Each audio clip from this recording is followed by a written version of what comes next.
নমস্কাৰ সকলোকে মোৰ অন্য এটি ব্লগলৈ আপোনালোকক স্বাগতম জনাইছোঁ। দেখি গম পাইছে চাগে বহুত দিনৰ আগৰ ভিডিঅ' বুলি আমি আহি থাকোঁতেই গৈছিলোঁ টিলিঙা মন্দিৰলৈ, তাৰে কিছুমান ক্লিপছ এনেকৈ কৰি থৈছিলোঁ আৰু এতিয়া দিছোঁ। এয়া এফালে আমি পূজা কৰিবলৈ লৈছোঁ, এইফালে হিয়াৰ দেউতাক এইফালে ঠিক কৰি আছে, এইখিনি ভাগ্যশ্ৰী এতিয়া এইফালে কৰি আছে। আৰু বহুত দিনৰ আগতে আমি মন্দিৰলৈ গৈছিলোঁ দেই, দেউতাক আৰু মই দুটাই গৈছিলোঁ তেতিয়া, আৰু এতিয়া বহুতেই চেঞ্জ হৈ গ'ল আৰু ভাল লাগিছে বহুত দিনৰ মূৰত গৈ। বেটীয়েও বহুত ভাল পাইছে তাই চৰাইখিনি দেখি, কিন্তু তাই এটা কথা ভয় খাই আছে, তাত মানে টিলিঙাবোৰ যেতিয়া বজাই দিয়ে যে তেতিয়া মানে তাই ভয় খাই ৰখি যায় মাজে মাজে। আৰু চৰাইখিনি দেখি ইমানেই ফূৰ্তি পাইছে, তাই মানে চিঞৰি আছে চৰাই আৰু আহিবলৈ ইচ্ছা কৰা নাই চৰাইখিনি দেখি।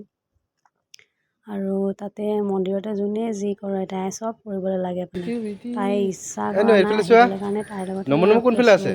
আমি ইফালে গৈছে কোনফালে আছে? টিং টিং বজাই দিম, টিং আৰু বজাই দিম। এইফালে মই লৈ আছোঁ ইছু বেবী।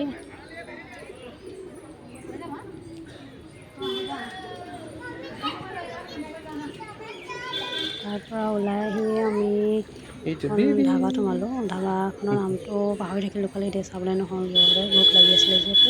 তাত খাই ভাল লাগিলে, বিশেষকৈ পৰ্ক চালাডটো। আৰু আজিলৈ ইমানেই, আহিছোঁ, বাই বাই।